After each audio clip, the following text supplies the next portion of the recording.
Well, howdy and welcome back. We've had a pretty good run with the 2-strokes on the channel for a little while. Time we get back to these 4-strokes here. This is a 2004 Honda CRF250R, and I've had this bike for quite a while. I picked it up months ago, and I don't really remember anything about it. It's locked up. That's basically all I know. So, typical, what we're going to do, go around it, check it out, get this thing fixed, cleaned up. It's actually really in pretty good shape. It definitely needs some cleaning, but it looks like the tires are pretty good on it. We're going to have to check out the rest of it. It looks like the forks are probably leaking. Brakes are working. Let's take a walk around.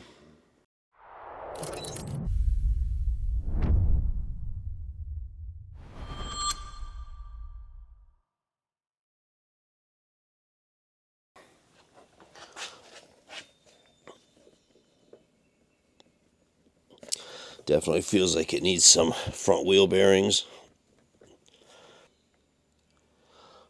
Tires like brand new, still got the nubbies on it.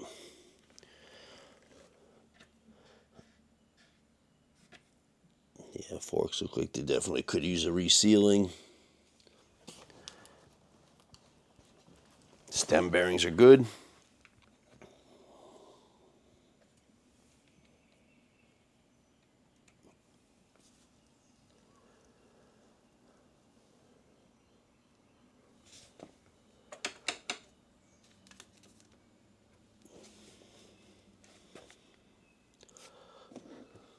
Side number plate here is hanging out. Rear tires in really good shape as well. It feels like it may have some kind of wobble a little bit with the rear wheel bearings. I can barely feel anything, but we'll go ahead and replace them.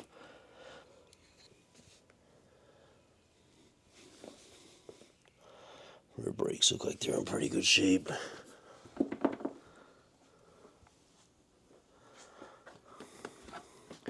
This one's popped out as well.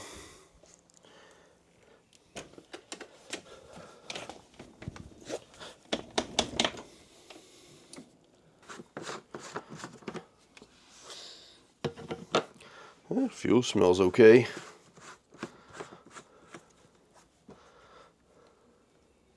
Probably go ahead and throw a set of grips on there, even though it's got the pillow tops that I like. They're just really not even any good anymore. Clutch pull is fine.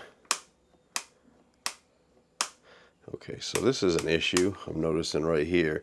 There's no free play at all in this hot start lever, and this thing could have been running lean, and that's the reason why this thing locked up.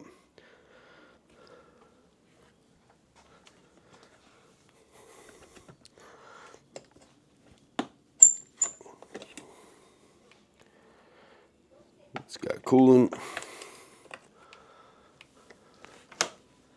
Throttle turns fine.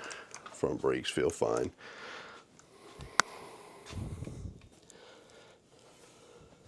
So this thing doesn't look too bad at all, but you know the drill. We're going to go ahead and get the back end of the bike off, get the top end apart, and find out what locked down on this bike to determine our course of action from here on out. So let's get started with that.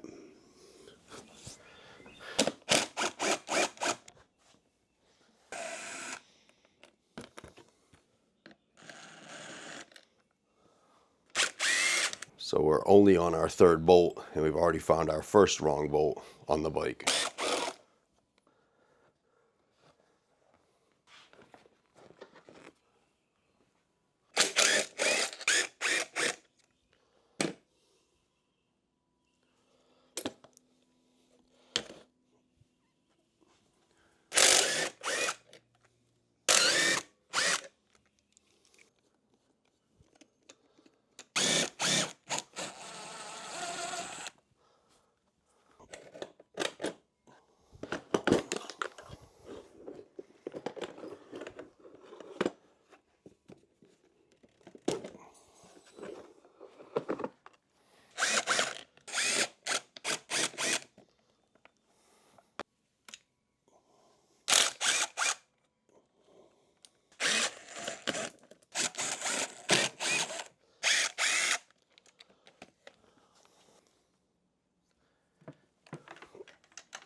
So this hot start lever needs to have a little bit of play.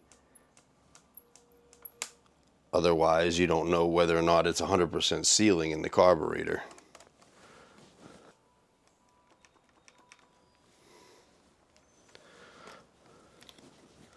But for us right now, we're looking to disconnect it.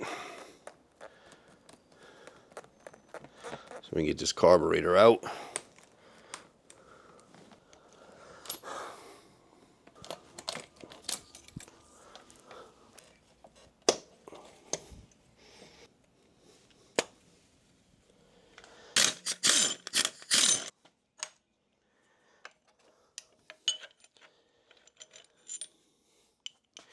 Strange that this one still has the top motor mount. A lot of these bike builders seem to think that this is not necessary and just chuck them.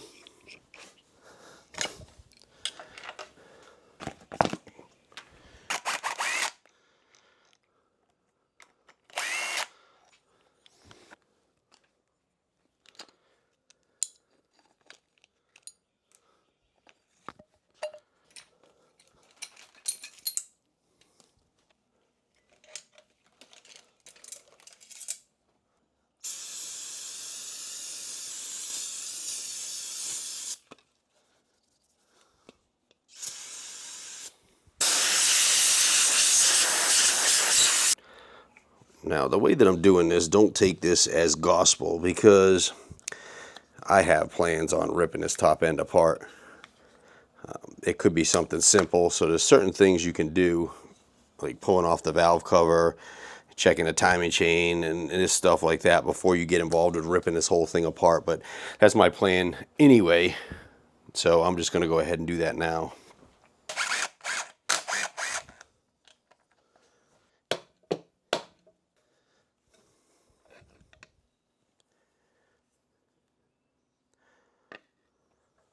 Valve clearances are going to be way off if these valves are not dropped and bent.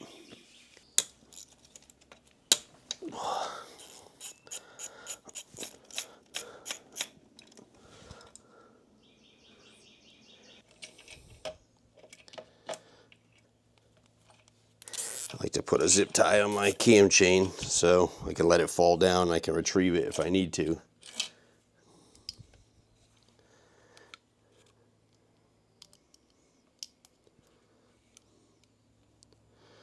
Cam's got a little bit of wear on it, but it's in overall really good shape.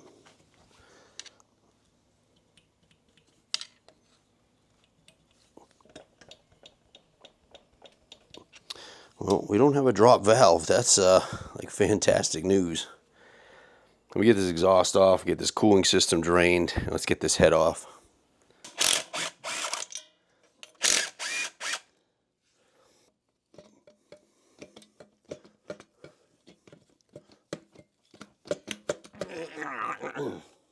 Somebody way over tightened this thing to the point where they bent this 10mm thick clamp.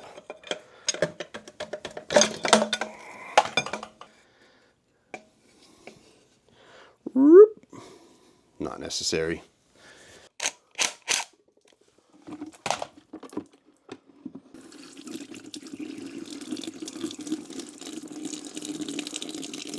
Oh, wow, I see the problem. How did I miss that? Y'all probably saw it when I took the carburetor off. Uh-oh. Man, I parted out a lot of Hondas due to the lower end failing. I don't know if that's something that's pretty common on these things. Well, there's literally no point in going any further as far as pulling the head off. This motor has to come out of this thing.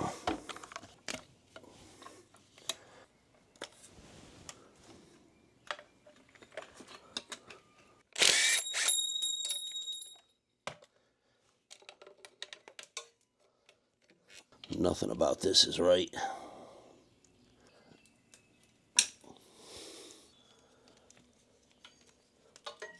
Yeah, it's got oil in it anyway.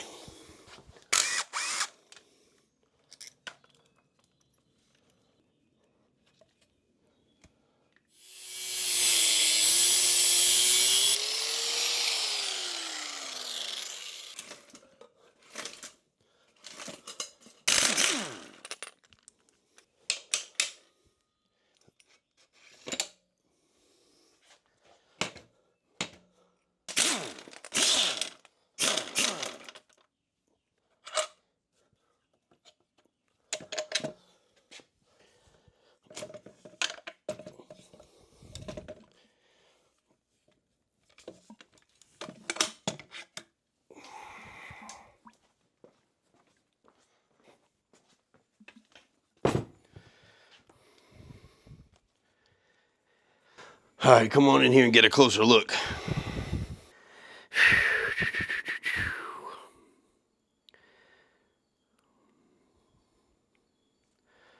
That ain't pretty.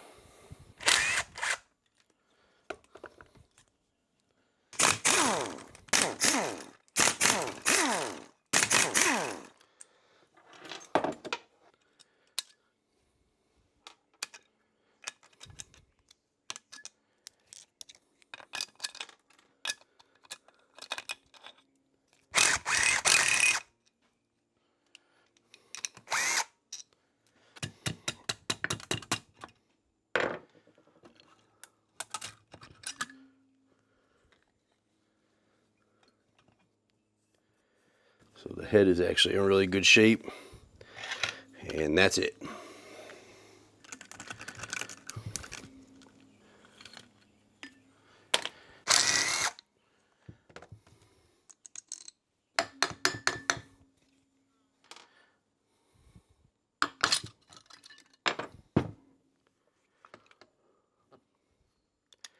Cylinder's destroyed, piston's destroyed. Well, the piston looks really clean, like somebody just did a rebuild on this thing. That's nuts. And there we have our busted connecting rod. All right, so let me contemplate what's going to happen here. We know we're going to need a crankshaft, going to need a cylinder, going to need a piston, and we're going to need 2 cases. I guess I should probably pull this apart and make sure that the transmission is good to see which direction to go. Do we get a whole bottom end? Do we just get the parts that we need? Do we scrap this project and turn it into another parts bike? I don't know. Let's get the bottom end apart.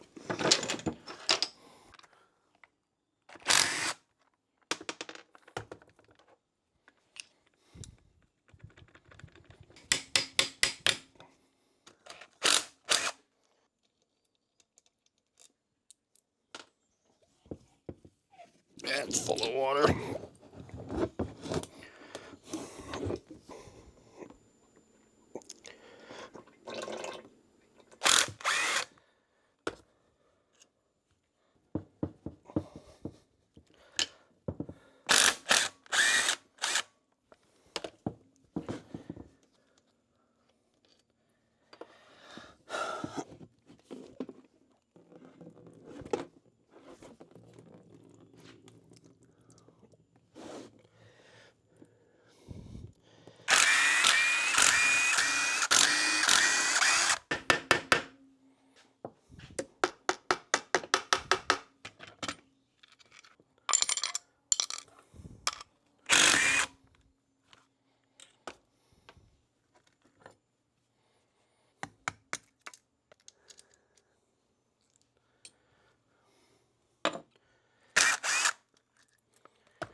You know, when you're in here, always go ahead and check your debris screen. Make sure there's no debris in it. This one's good.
Somebody's definitely been in here. They did not bend these tabs back over on the clutch nut.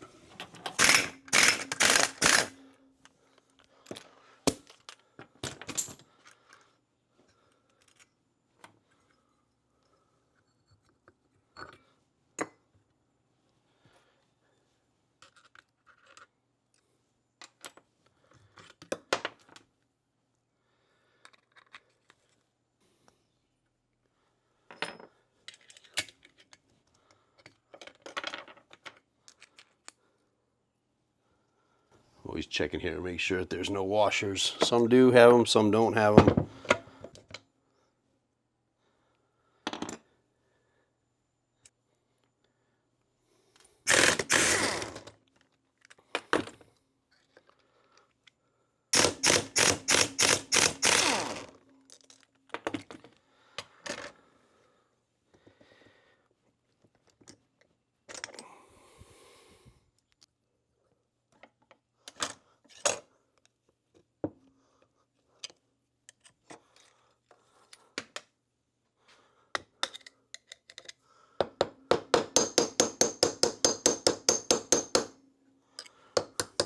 Something's melted in there like a plastic, or somebody put red Loctite or something in there.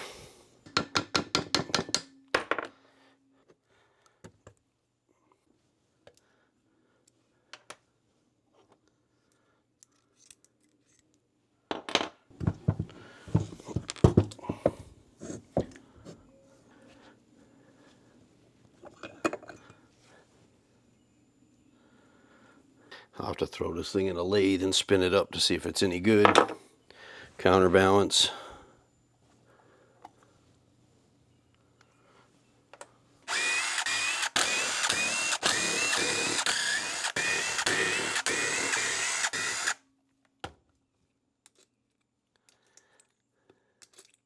The one I can't get out, obviously, is this broken one up here, but that ain't holding anything anymore. I'm always saying to make sure you get the special tools for pressing these cases apart. You don't want to be hammering on the crankshaft, but this is probably one of them cases where you could probably go ahead and hammer on the crankshaft. It's not going to make much difference to the crankshaft or the cases.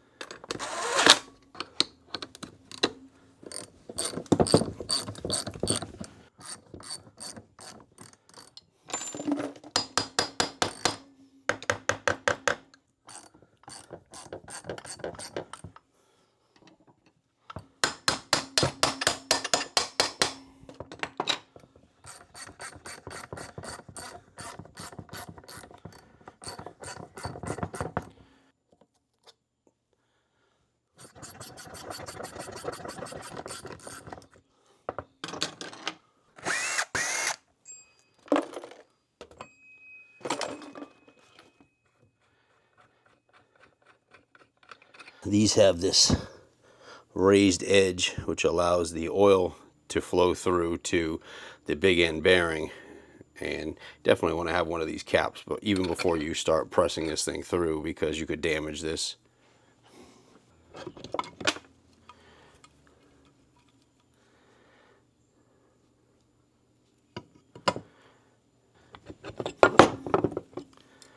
Yeah, crankshaft's fine.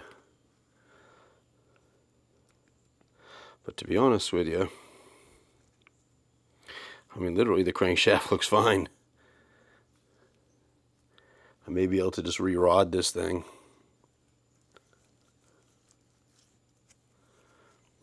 And that's why you don't beat on them.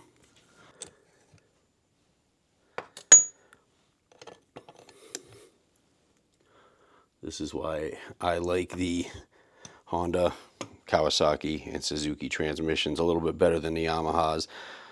These steel pins on the Yamahas are integral with the shift fork, so the whole shift fork and pin slides up and down. I don't like that for a couple of different reasons. First of all, it's really kind of a pain to get the transmission apart, and second of all, you know, you got aluminum case that these things sit down in, and with the pin wearing in and out of the aluminum's going to wallow out over time, where this won't happen with the steel. And thirdly, it's very difficult to put a transmission together and run it through the gears with only half of the case installed on a Yamaha, because the pins want to wobble all over the place. You don't have the support from the second side of the case. So just my opinion.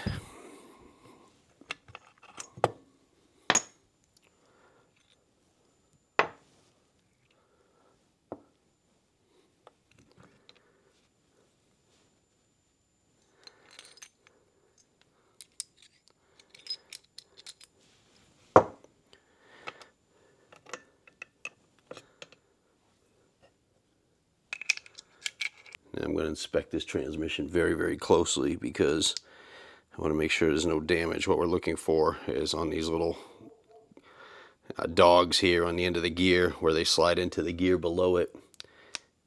We want to make sure there's no chips or rounded off areas or broken. And these all look really good on this one here. Of course, all these gears that are free spinning should free spin, and the sliding gears should not bind in any way, shape, or form.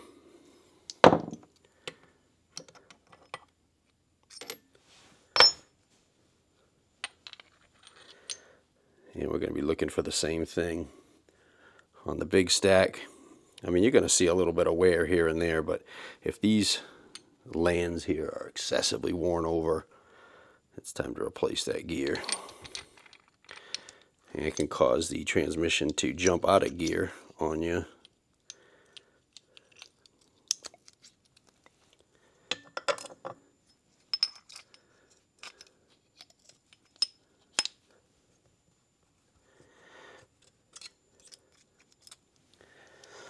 Alright, so I'm satisfied that the transmission's in really good shape. And I think what I need to be looking for is a set of cases. I'm going to need a cylinder. I'm going to need a piston and a connecting rod. Now, I don't even remember what I paid for this thing, to be honest with you. It's been so long. I gotta see if it's going to be a feasible repair.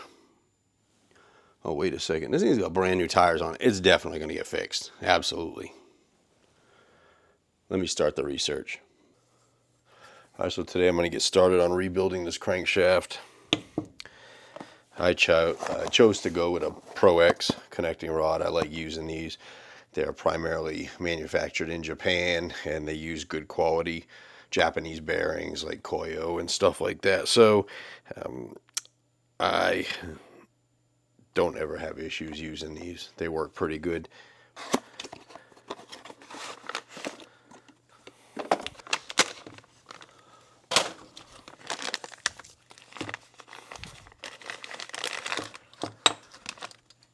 Now, these don't come with any instructions, so we're going to go by the clearances, manufacturer's clearances on the crankshaft. And mostly what we're going to be concerned with is the side clearance here, which has to be right around 0.8 of a millimeter.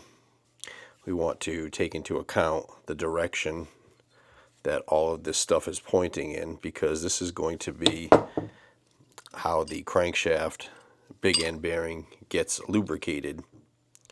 The actual connecting rod really doesn't matter what direction it goes in.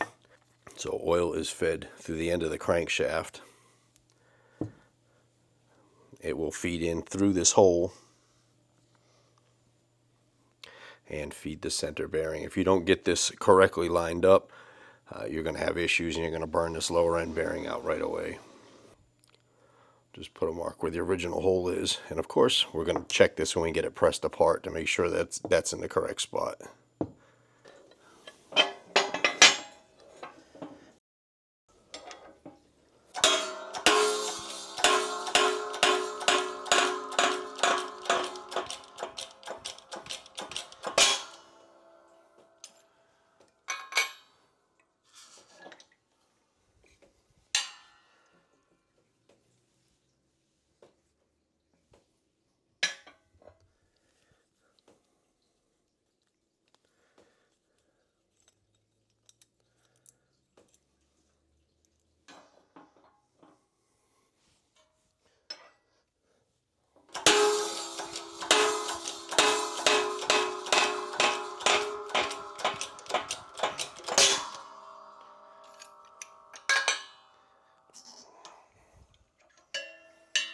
So this is what we're going to look at. You can see the hole in there has to line up with the hole right there, which is pretty straightforward. It's just going to be press it right in just like that. And that oil that feeds down through here comes through that hole, comes through this hole, through the center, and gets oil to your bearings. Let me get these washed up in the parts washer, and we'll get them pressed back together.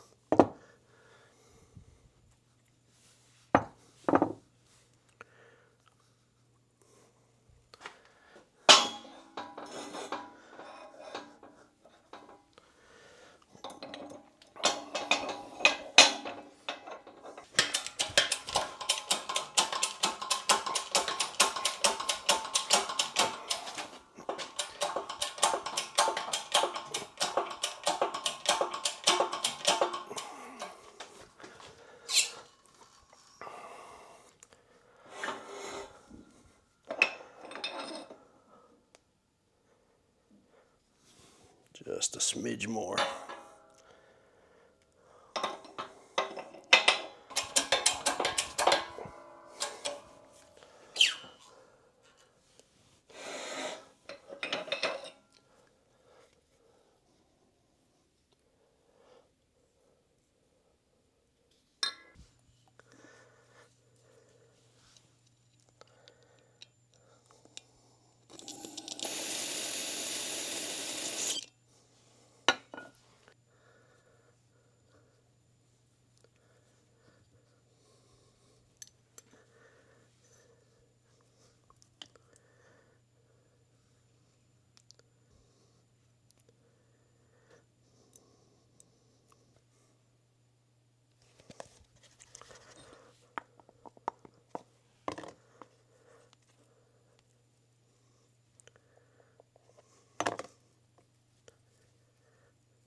So this is sort of an alignment jig that I did a shop made tools video on if you're interested in seeing that and how I built this.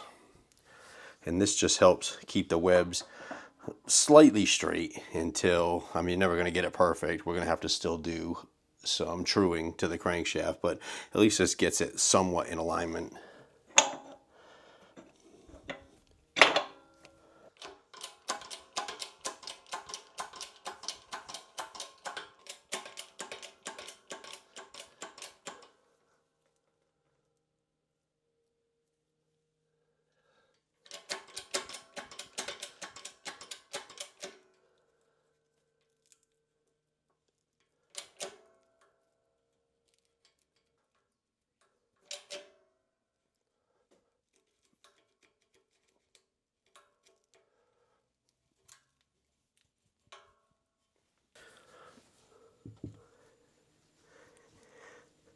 There we have our crankshaft built. Now we just need to true it.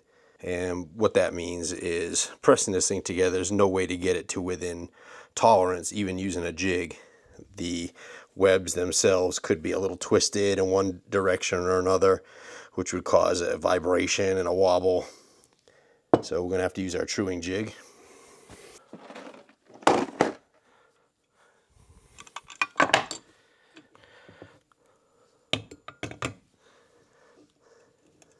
Now this jig is not something that I planned for, but the bearings are different sizes, so we're going to have to do our best with this.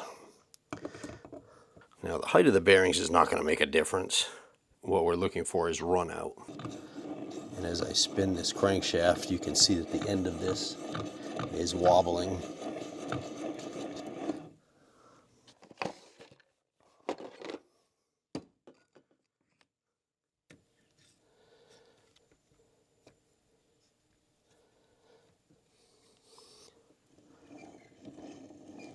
can see that's got quite a bit of run out. So I have to knock this thing into shape. I'm not going to get into depth on that in this video. I have a video on truing crankshafts. If you'd like to learn more about how to do that, you can go ahead and check that video out.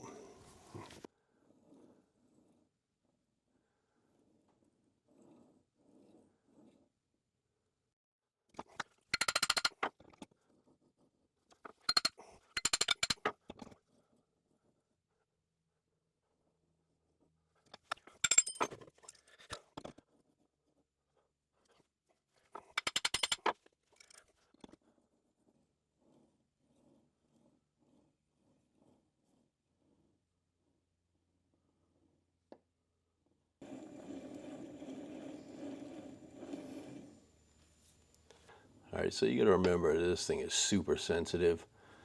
Each one of these lines is 0.01 of a millimeter.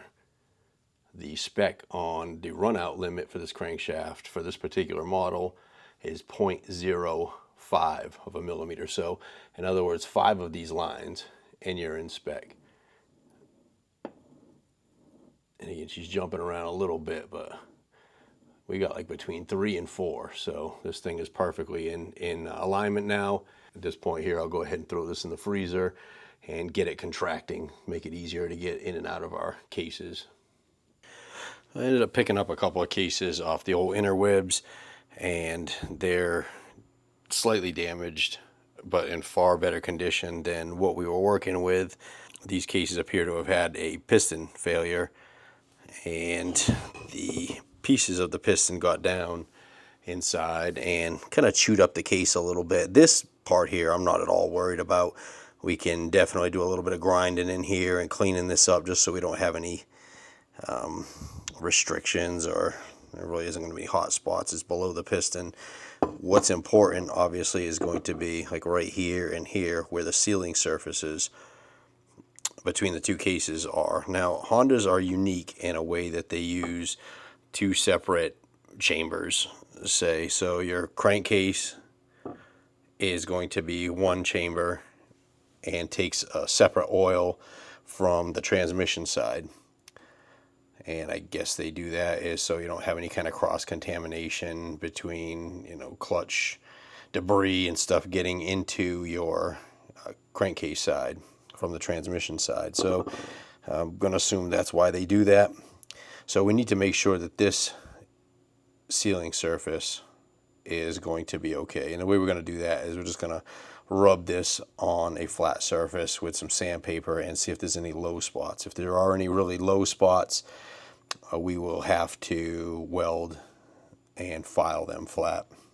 But these don't look bad at all. I think this should clean up, and these cases use a gasket, and I'll also use RTV between them to fill any little imperfections. So not super worried about these.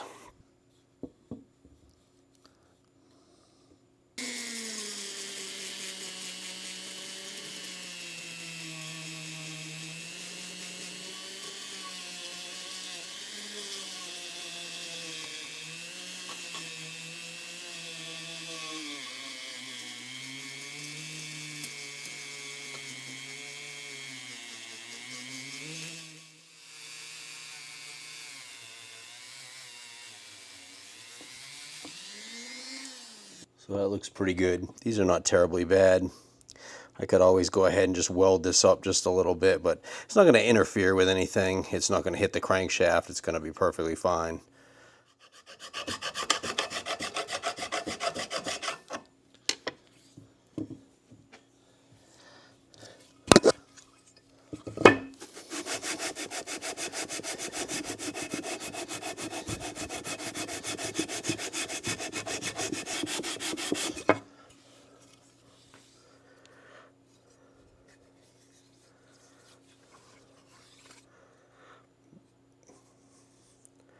Now we know our cases are smooth and flat. You see the high spot right there. Just lightly take that down with a file. Doesn't take much.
going to go ahead and take a look in the service manual to see what direction that seal should be in. I printed out the page for the seals here. So this saying this seal has to go with the writing facing out, flush with the case. You'd kind of be scratching your head without a service manual to figure out how to put these seals in sometimes. It's always best to get yourself one. I got a link down in the description. If you click that, it'll take you to emanualonline.com. Get you a great deal on a PDF downloadable service manual. So you can download it to your phone or your PC or your tablet, laptop, whatever it is. Take it with you and you have it access to it always. It's a great deal.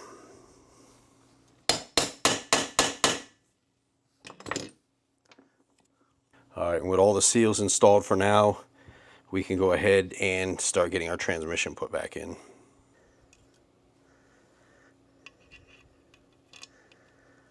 I always use a little bit of blue Loctite on any of the bolts that are inside of the engine, just to make sure that nothing comes loose.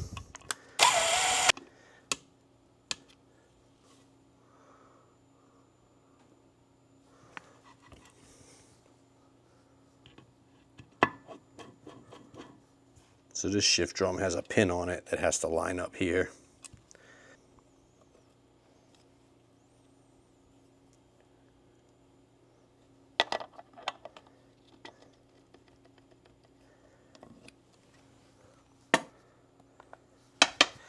Take care not to get any of this blue Loctite in any of these bearings. The oiled or not, it'll lock them right up.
Can't screw this up. It's keyed to only go one way. I always make a habit of sealing my crankcase gaskets just to take no chances.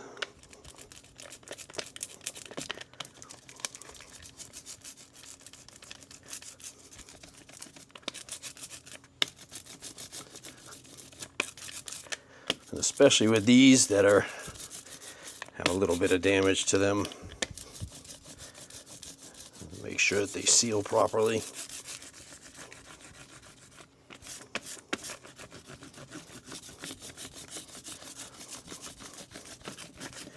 Using this hard rubber roller, assures that I get a good even coat.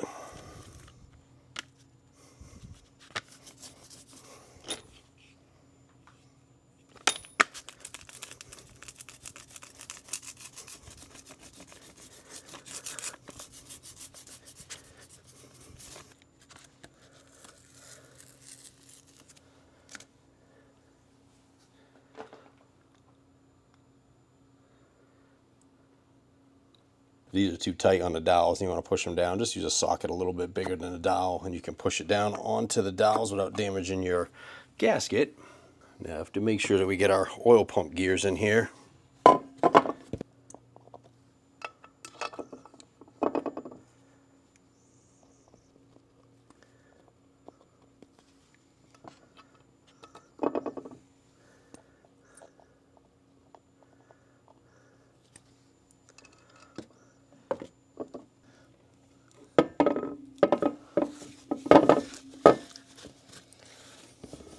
Real quick, when you're cleaning these and blowing these cases out, there's a nozzle right here that is fed from right here that shoots oil up onto your cylinder. You want to make sure that that's free and clear specifically. I'm also going to pack some grease into here just to help hold it, just so we can get these cases on without this falling out. Alright, so I almost put these cases back together without putting the crankshaft in. That doesn't work. So our crank is frozen. It should slide right in this bearing nice and freely. And it does.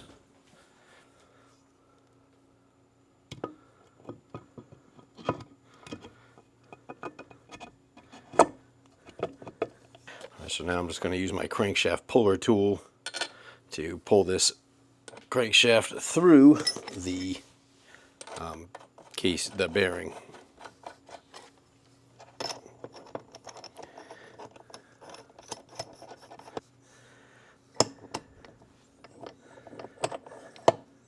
Because I can't sit it flat on the cases because of this little support for the timing chain guide, I'm going to just use a socket on the other side against the case.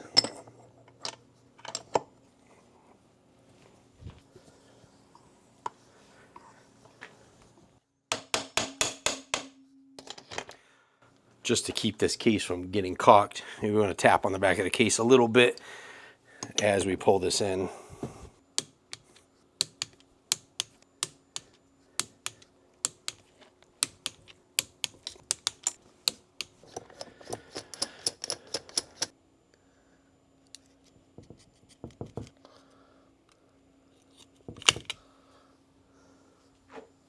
Once you get everything torqued, make sure your transmission and your crankshaft spin freely.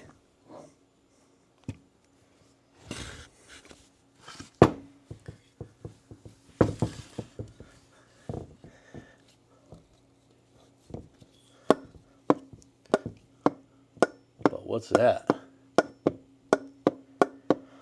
That looks like some pretty excessive play there in that crankshaft. Once we get the gears installed and tightened on this side, it will take up that play and the crankshaft will sit where it's supposed to be.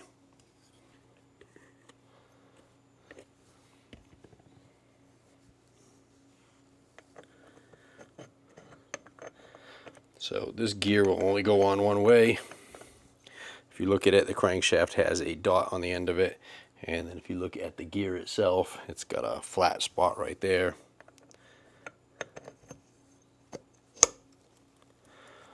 Same thing with the outer gear. Line them up. Line them up, up, line them up, up, I'm on fire. I know that's not what it is, but that gear was tight coming off, if you remember. We'll use the bolt to pull it on.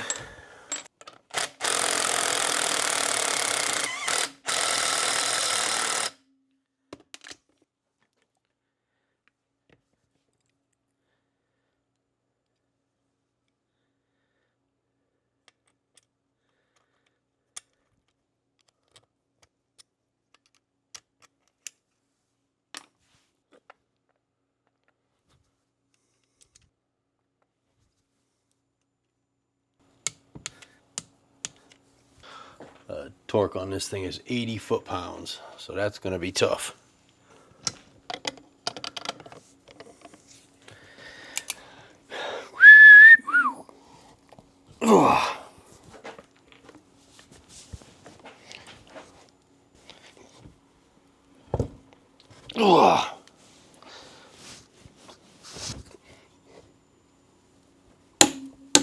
Wow, is that tight?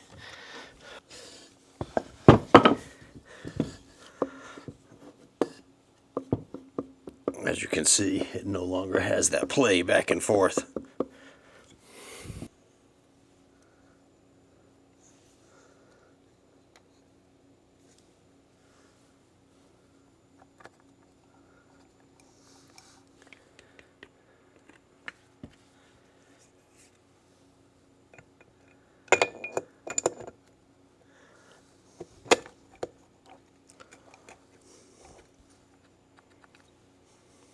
All right, similar to the crankshaft, there's a little bit of a dot on the end of the counterbalance shaft, and there is a flat spot on this gear. And we'll line that up. It'll only go on one way.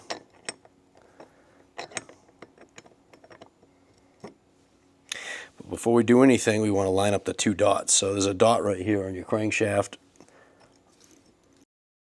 We'll turn that right there. And then we're going to turn this one until this dot lines up with it.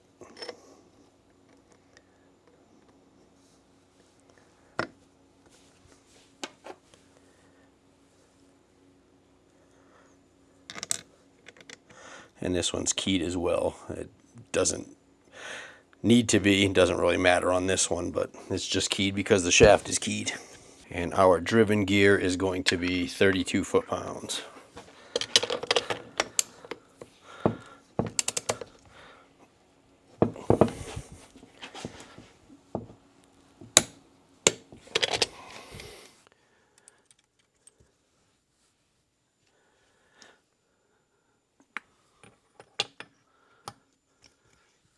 Now I have to line this kickstart pawl.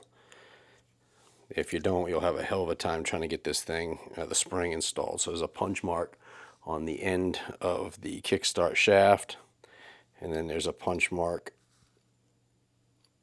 on the pawl itself. So I'm going to line those two up.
Let's get these seals and this water pump replaced.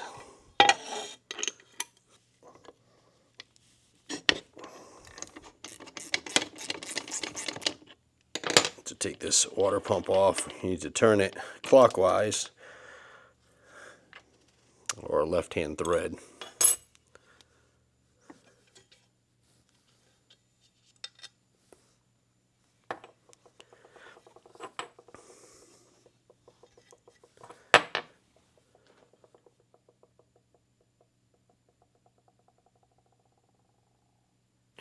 Alright, so there are two seals in here, one for the water side, one for the oil side.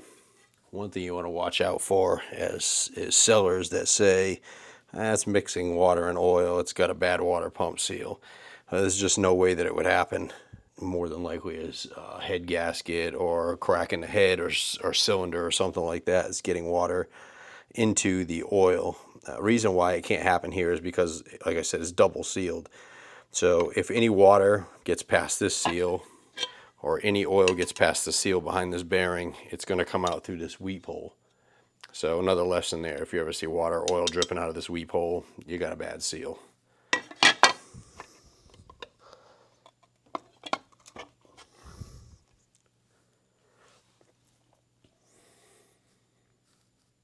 That's the water seal. What I'm going to do is use a socket to knock the bearing and seal out the backside. We'll clean all this up real good. So here is our oil seal.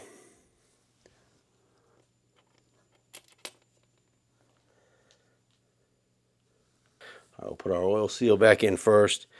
Typically with seals, what you want to do is the spring side will face the liquid that it's trying to keep out for the most part.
All right, top end time.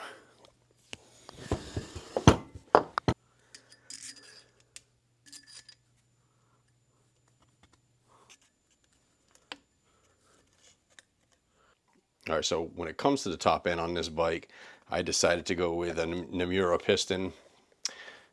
It is a forged piston kit. I've had really good luck with these in the past on other projects that I've done, both 2-stroke and 4-stroke. Now this comes with a disclaimer. So if you're the type of guy who is on the rev limiter constantly, this is probably not going to be the piston kit for you. If you're the casual rider, woods rider, light track, they're perfect. They work perfectly fine. However, I'd be interested in getting a real world perspective from you guys on it. Have you ever used the Nomura kits before, and what has been your outcome with them? Again, like I said, I've always had pretty good luck with them. So, and they're about 2/3 of the price of a Wiseco or a Pro X kit. Now, when I go to sell this bike, I'll let them know that it's got a Nomura kit in it, and if they are a hardcore racer, probably not going to be the bike for them. However, most of the time I find that the guys who race pretty hard are not riding a 2004 CRF250R. They get something a little bit newer. But who knows? So that's what we're going with, Nomura.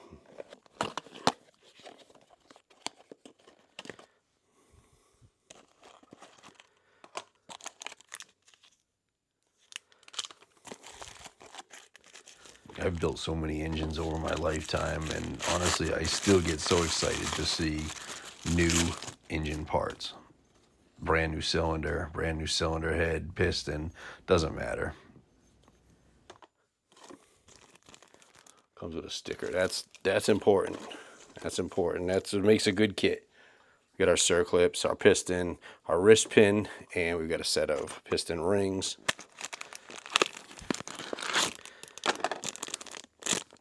Now these rings should be gapped properly, but just like anytime I'm doing a build, I'm always going to throw these rings in the cylinder and check the end gaps to make sure that they're not going to be binding up in any way, shape, or form. It does have installation instructions, so we'll gloss over that really quickly. So obviously we did have to replace the cylinder. The old cylinder was damaged beyond repair, so this is what we've got, and let's go ahead and measure this stuff out.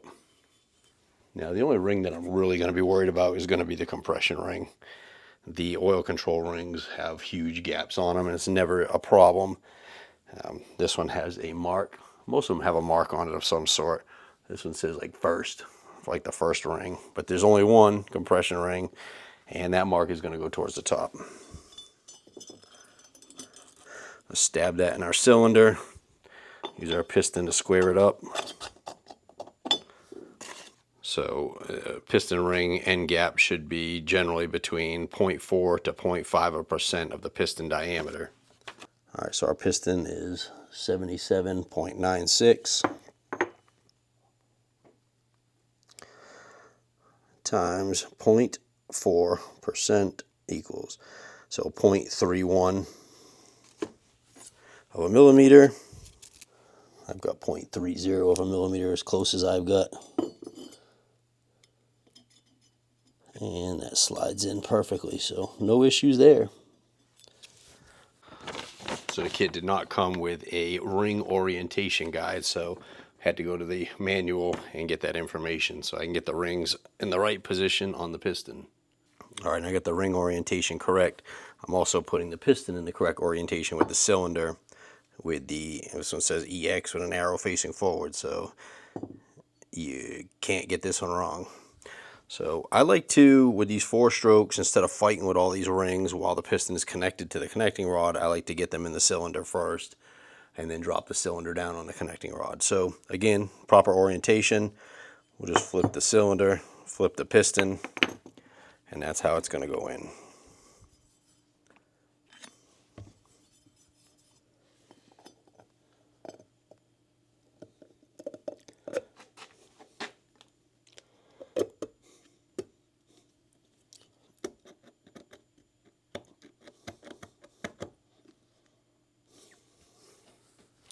I've already got one of the circlips in the piston.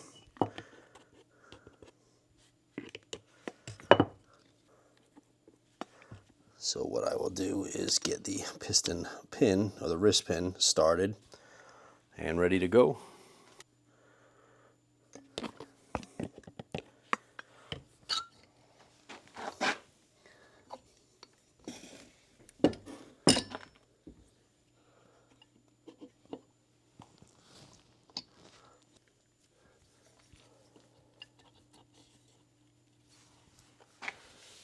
Now get it laid over on its side, get a rag covering the crankcase, and get our other circlip in.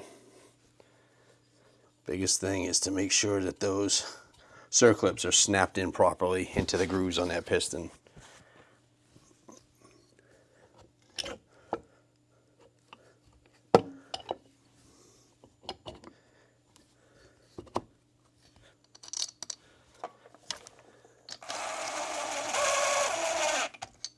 Once I get the cylinder on, I like to spin the engine up, make sure there's nothing binding.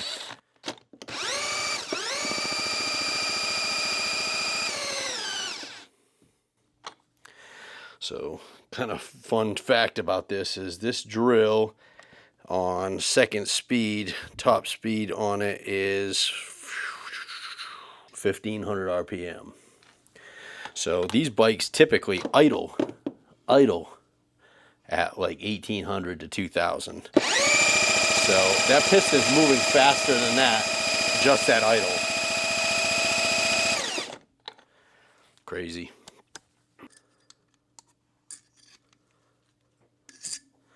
Do have a bent stud here. I'm gonna go ahead and swap this stud out with one off the old case.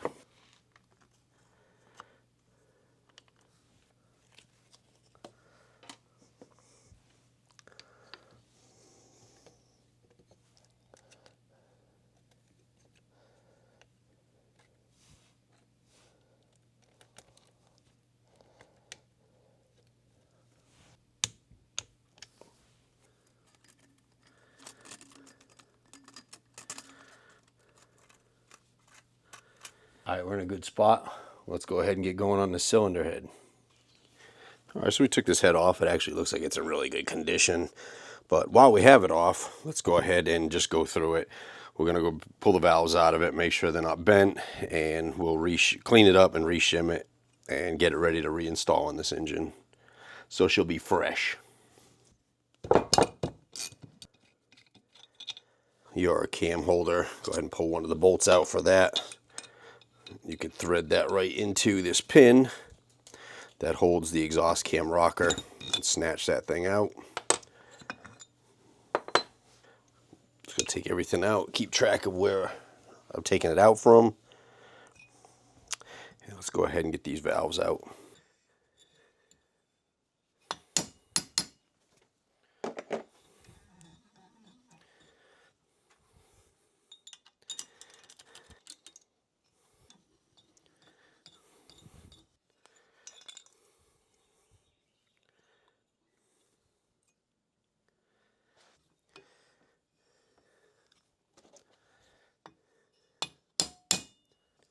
Give it a little tap on the top because those keepers are held in there pretty good.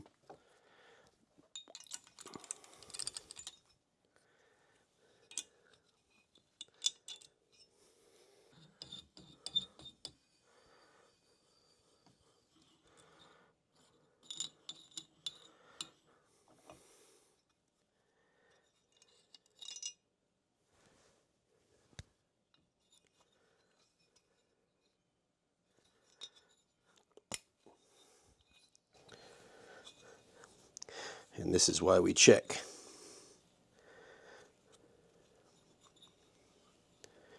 There is no evidence of bent valves, and had I put this thing back together, it would not run, and I'd be ripping it all back apart again.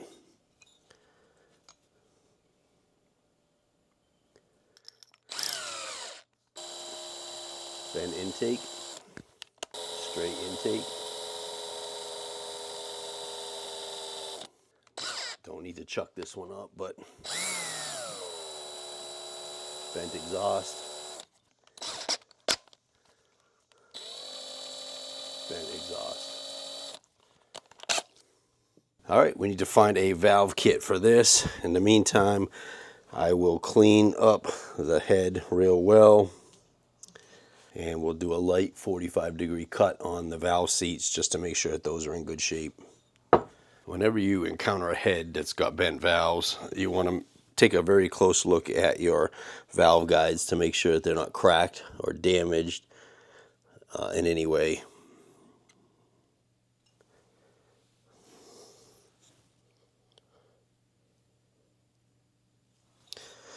And these look good. Also, we don't know if anybody's ever done any work inside this head before. Well, stock valves on these are titanium, which will not be magnetic. The problem when doing a conversion from titanium to stainless steel valves, or just steel valves in general, is that the valves themselves weigh less. And it's a very, very small amount, but it's enough to the fact that the stock springs for the titanium valves are not strong enough to close the valves in time. if you were to, again, in a situation where it's just a trail bike and it never really goes above like 7,000 RPM, you probably get away with it and not have much issues. But if you spend any time on the rev limiter, you're going to float these valves and hit the piston. So if you do get a valve and you want to know whether or not it's titanium or steel / stainless steel, you just have to touch it with your grinder. I mean, obviously don't do it to a good valve because you're going to ruin it, but a little touch with a grinder. If it throws like bright white sparks, you got titanium. If it throws your standard yellowy, orangey kind of sparks, then you got a steel valve. So I'm going to take this valve over and this steel valve over on the grinder and show you what I'm talking about. First we'll do our steel valve. And as you can see, I'm throwing orange sparks. It's plain steel.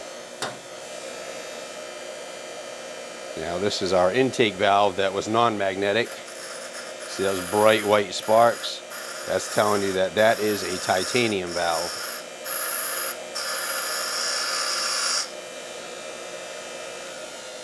But the fact remains that if you are switching to steel valves, you need to replace your valve springs as well, either through a kit, like Kibble White kit or Psychic or something like that.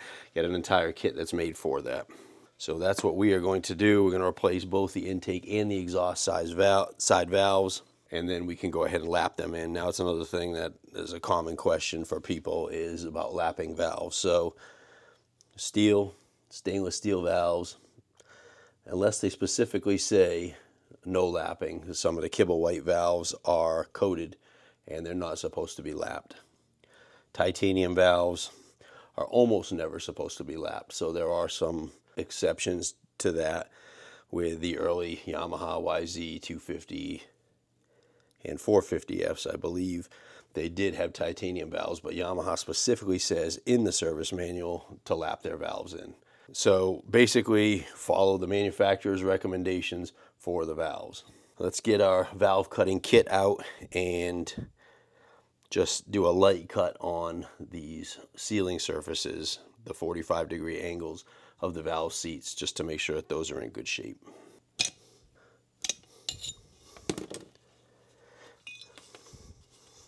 One thing to keep in mind when you take these heads apart is that there are small seats on the bottom of the valve spring. They'll generally be stuck to the head due to just stiction from the oil. The thing is, you take this apart, you take it over to the parts washer, take it out and clean it, pressure wash it, whatever, and then these things fall out. You don't notice them falling out. When you put this back together, you're going to decrease the efficiency of the spring for one, and also the head is aluminum, and these valve springs banging on the aluminum are going to damage it over time. So just keep that in mind, keep an eye on those. Sometimes they can be a pain to get out. A little brake clean and a hose blower is usually the easiest way to get them out. I hate that I have to spend even more money on this bike, but it is what it is. We're already into it, so we're going to go ahead and get it done. Alright, so I got the head cleaned up here a little bit, and I'm going to use a die chem pen, which is a machinist die kind of pen marker. And what we're going to do is coat these valve seats. And there are three angles on these valves. You have a 45 degree, which is the degree of the valve itself. The sealing surface is 45 degrees. And then on the outside, you have a 30 degree. And on the inside, you have a 60 degree. That's where they get the three angle valve job from. The most important angle on this is going to be this 45. And a couple of things we're going to be looking for here is the thickness of the sealing surface. What you want to do is get that line where this touches right in the middle of this valve face. That's what you're looking for when you're doing a valve job. So let's go ahead and color these in.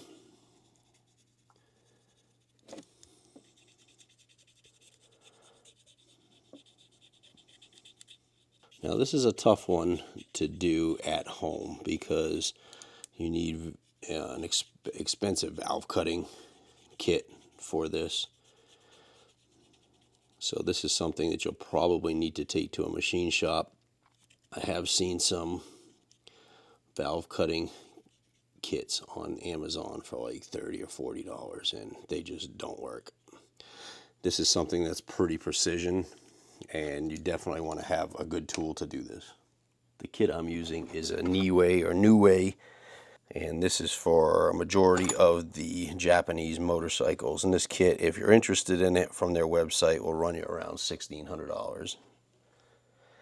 So again, you know, for the home user, probably not really worth it. You'd have to do a lot of these to recoup that expense.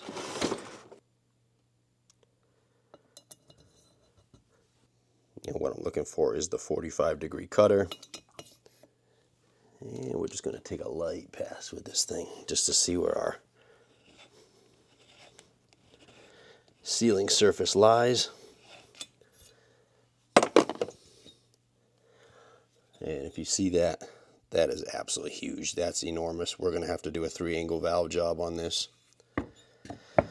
However, I'm not going to get involved with that in this video. I do have a video out that shows how to do this with this kit and what all this stuff means.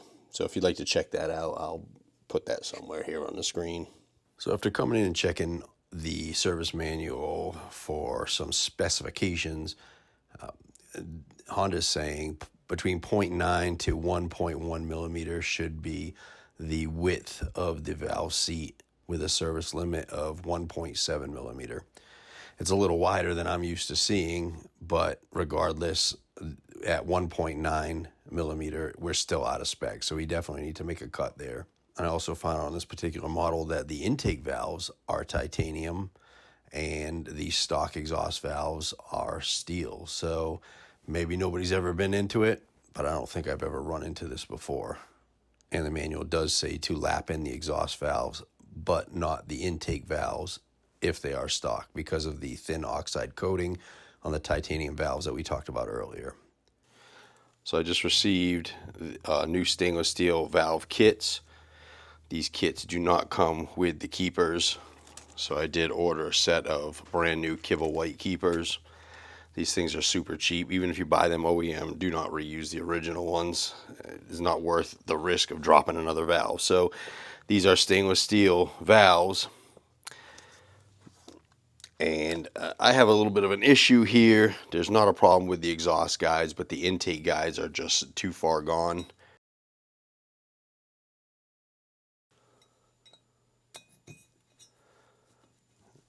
And these valves just have way too much play in this guide.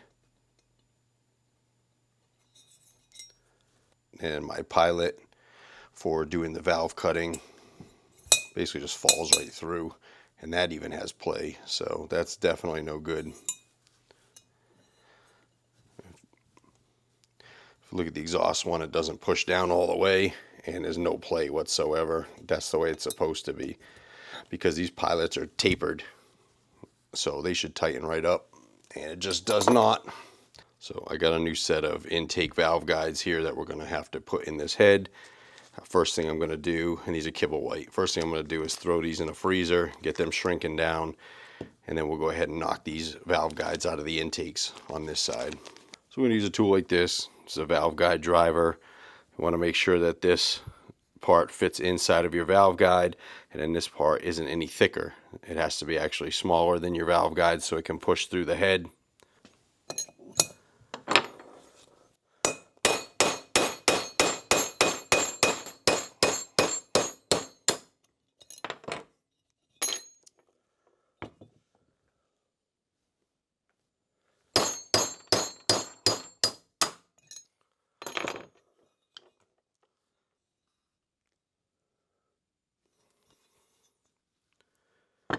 So I went ahead and took everything off the head that's going to potentially be an issue. We need to take this thing up, put it in our oven right beside the apple pie.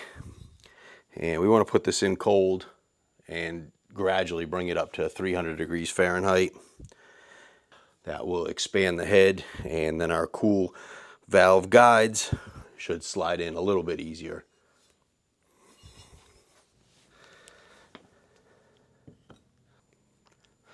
Get up to about 230 degrees. Let's go ahead and get these things in. Before you start pressing these things in, get your caliper set to the spec in your manual. I checked emanualonline.com, got myself a manual for this thing, and it's 14.8 to 15 millimeters, so we cut the difference. These are fresh out of the freezer, so let's go ahead and tap them to 15 millimeters depth.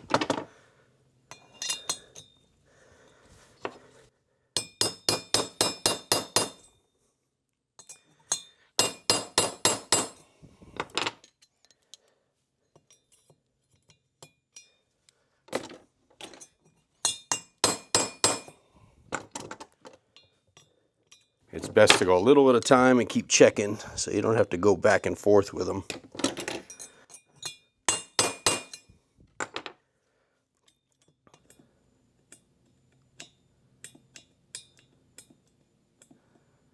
I'll do the other one the same way.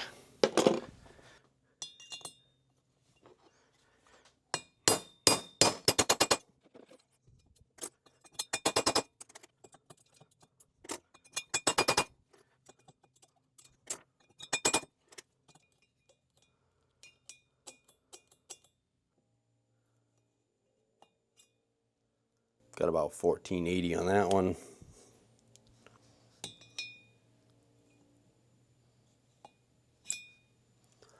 About 1490 on this one. So they're definitely within spec now. So now I need to let this head cool to room temperature, and then we can come back and ream and hone these valve guides to spec. All right, now that the cylinder head is cooled completely back to room temperature, we need to ream and hone these guides to size. They come just a little bit undersized, and valves just will not fit in them like they fit in the old guides. So this is a 5 millimeter valve, and we've got a 5 millimeter ream. Obviously the ream has to be a little bit bigger than the valve so that there is clearance. A couple different ways to do this is you can set this up in a jig and use a drill press or a mill or something like that, which would be the proper way to do it, but a lot of people don't have that. So what we're going to do is just run this chucking reamer slowly down through these guides using a drill.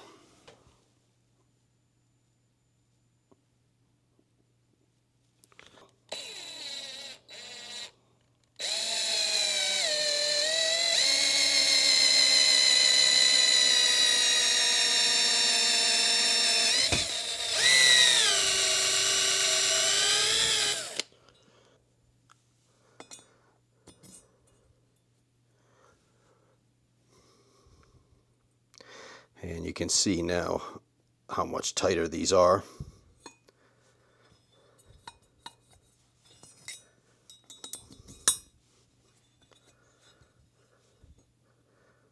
There's next to no play in these valves at all. Next, I'm going to use a ball hone and just give these things a very, very light hone. Put some scratches in it so that they'll hold a little bit of oil for lubrication.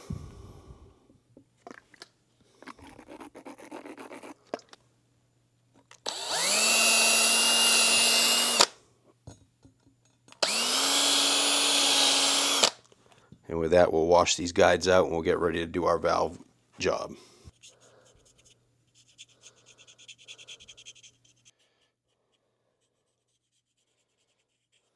And if you remember before on these guides, they were so loose that this tool would push all the way to the bottom.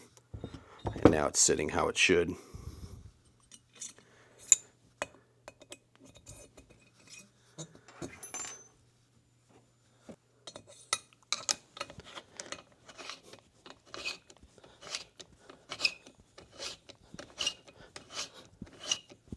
Whenever you put new guides in, you really have to recut your valve angles.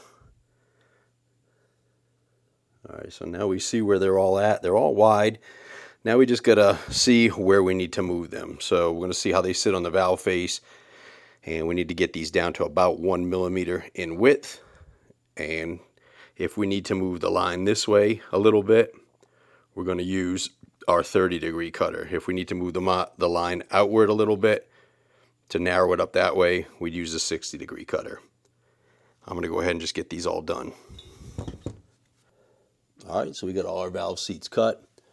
We got them all cut to right around the width of about 1 millimeter. And we've got them sitting on the valve face right where we want them to be. Now, because these are steel valves, I'm going to go ahead and do a very light lap on all 4 of them. Probably really doesn't even need it, but we'll just do that to seat them in just a little bit better.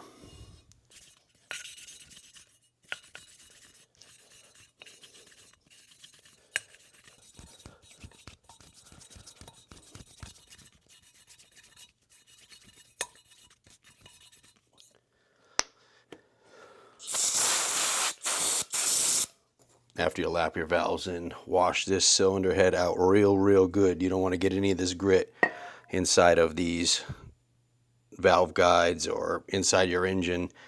It does not dissipate and it will wreak havoc.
This test here will check to make sure that your valves are sealing properly.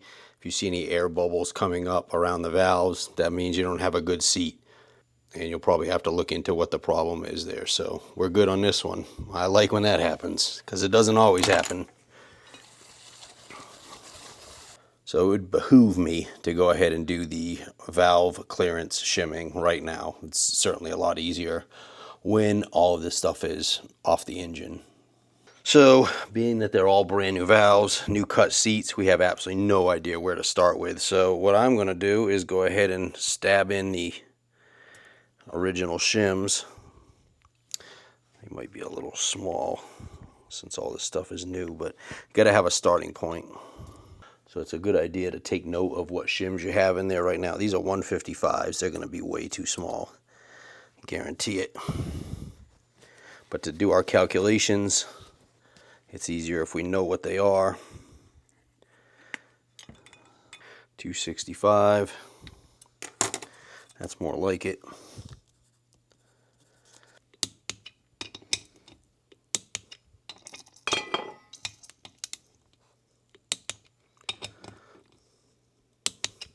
So at this point here, go ahead and print out your page from your manual and get your valve clearances. And it's basically just adjusting shim sizes thicker or thinner until you can get the valves in spec.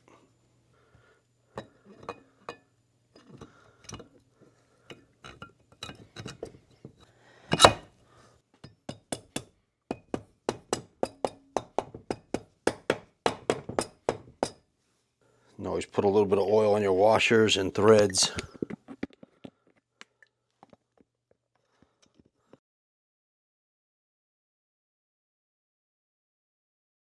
These particular head bolts on this model are 29 foot-pounds. I'm going to do them in a cross pattern, and I generally do them in 2 steps, so I'll go like 15, then 29.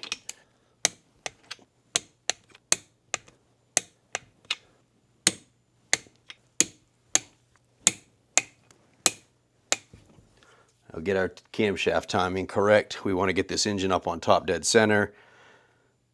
My favorite way to do it is to drop a straw or a screwdriver down inside the cylinder and go ahead and turn the engine over. We're going to be looking for the screwdriver to be at its topmost travel before it starts going back down again.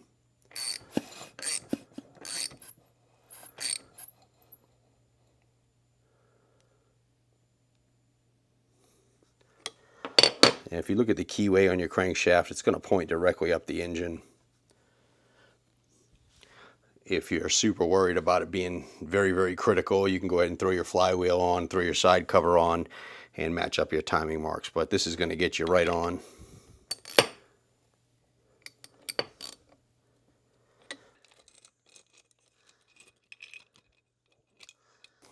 Use blue Loctite on any of the bolts that are inside the engine, just to be on the safe side. Now, while our crankshaft is on top dead center, we're going to go ahead and drop our camshaft in. 2 marks. They should line right up with your cylinder head. And only go one way. If you try to put it the opposite way, you won't be able to get it in because the lobes will be trying to push down on the valves. So as you can see, our marks are lined right up with the head, and we're still on top dead center. To get our cam caps back on and torque down. These will be marked left and right and point towards the intake. Don't forget your little clips in there.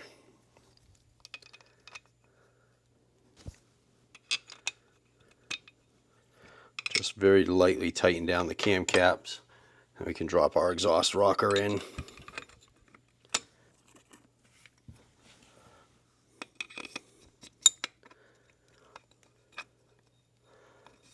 Then these holes here have to line up with these holes in the cap.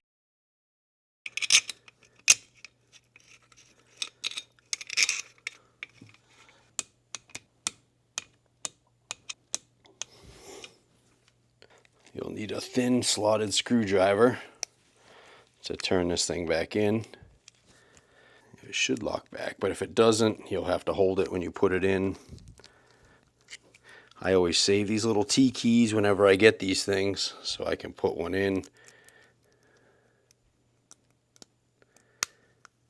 And that will lock it in for me.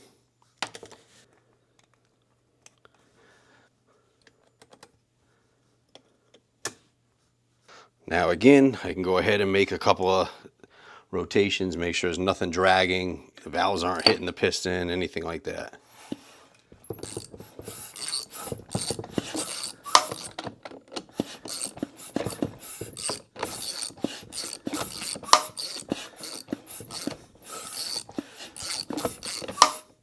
That noise you're hearing is the automatic decompression for the exhaust. So you see that auto decompressor right there. What that does is right before the compression stroke, it will hold the exhaust valve open just a little bit so you can kick this thing, because if this is not working, you'll have a hell of a time. You'll probably break your kickstarter trying to kickstart these things. They have so much compression.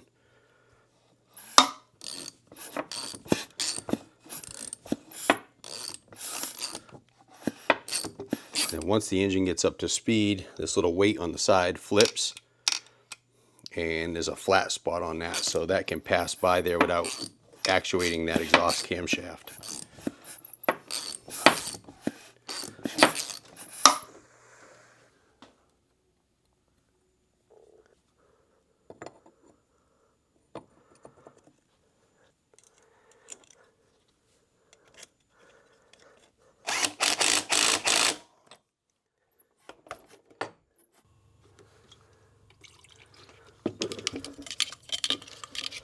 Don't want to use brake clean on any of your electronic components.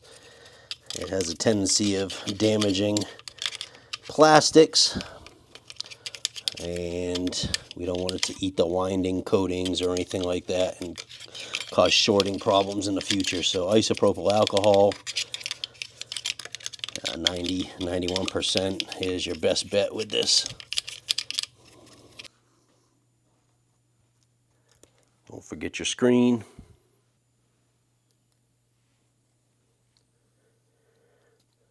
Probably most overlooked seal right down inside of this stator housing. This seal here is for the feed from the oil filter to the crankshaft main bearing. If this is overlooked, there's a good chance that this seal is no good and potentially the reason why these crankshafts fail.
Don't forget your filter spring. These things get tossed, overlooked.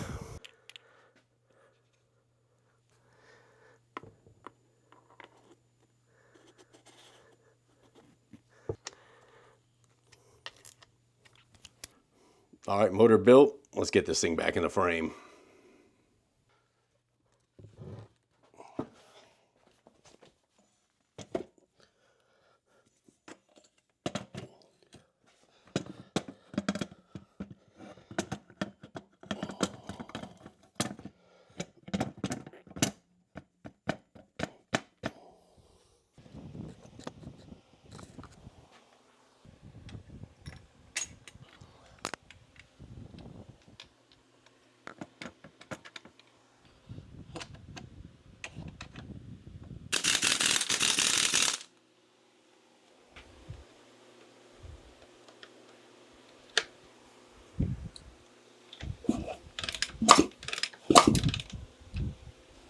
Always lock tight your kickstart bolt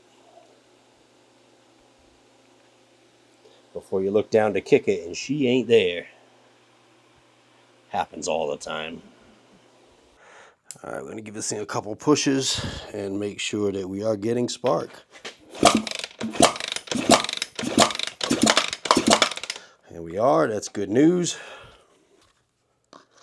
I know there's always a lot of controversy, but I love this oil.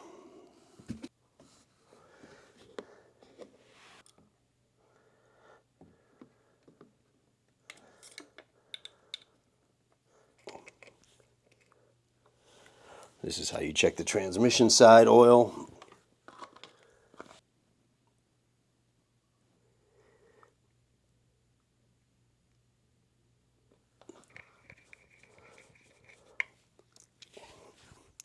All right, I'm gonna get this carburetor peeled open and see what we're looking at here. We'll just give it a quick cleanup. I know this thing was running not too long ago, so.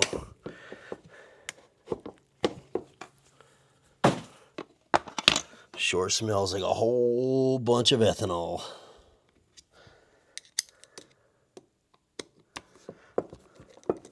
You got about 2 and right about 2 turns in, so I'll put it back where that was. And we'll check the jetting while we're in here to see if it's jetted properly. I got this little crochet needle, and when I'm not making doilies, I use it to fish out the springs and O-rings and stuff like that out of these carburetors.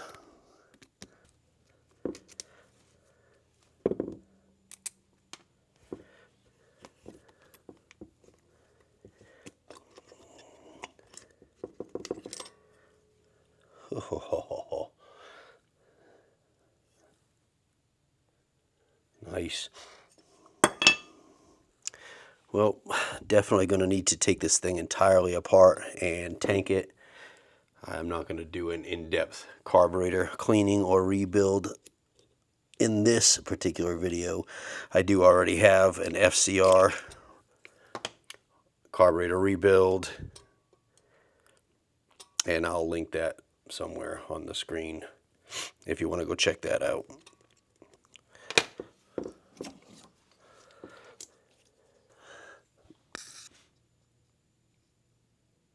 I can't read this jet at all, so I feel like I was a little bit misled on this bike. He said he was just riding it and it locked up.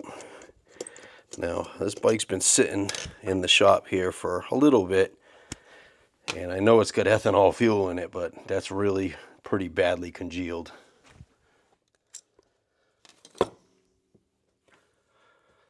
Alright, I'm going to get this thing apart the rest of the way, and then we'll get it in the hot box. So I gave this bowl in the main body a good scrubbing before I put it in the tank. Help its chances of getting clean.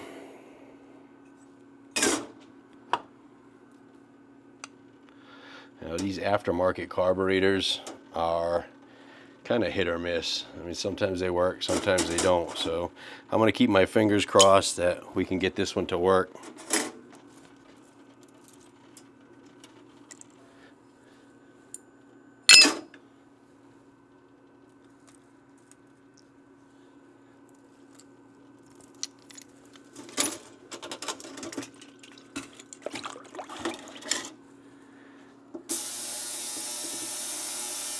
I'll put this for about 30 minutes and check it, and we'll see how it goes.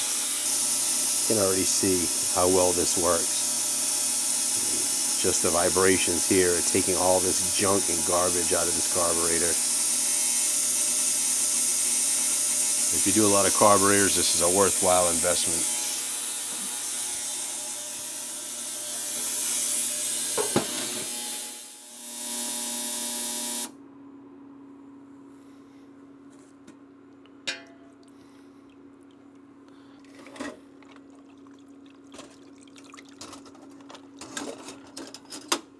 Yeah, it definitely come out clean, but the corrosion has already started to attack the aluminum. But this will be fine.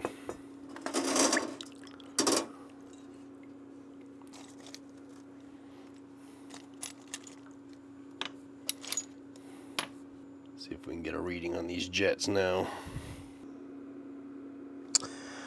No, sir.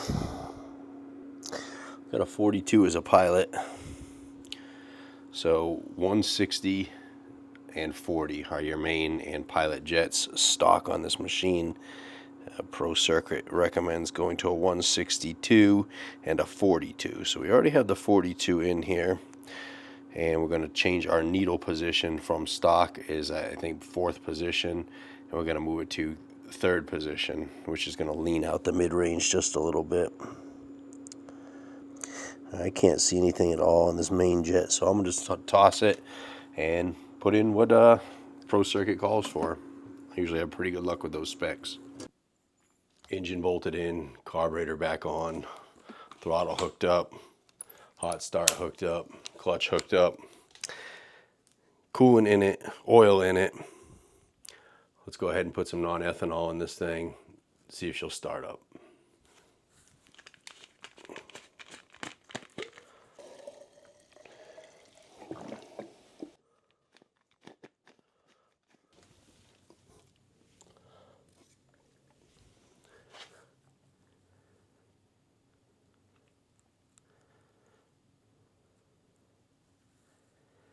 It's a good sign. Carburetor's full. Nothing's pouring out the bottom.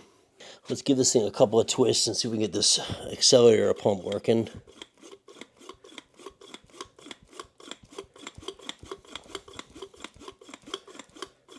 There she goes. Okay, let's see how she goes.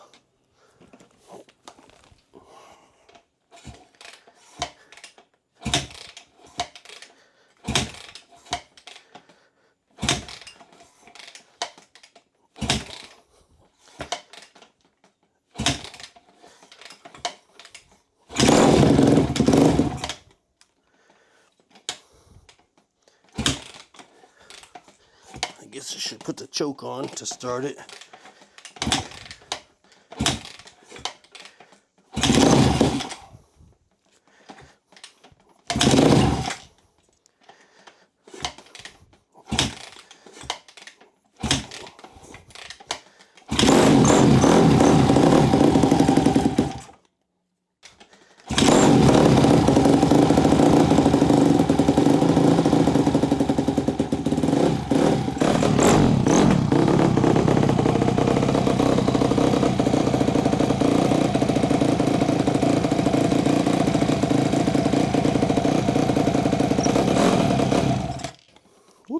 choked it off.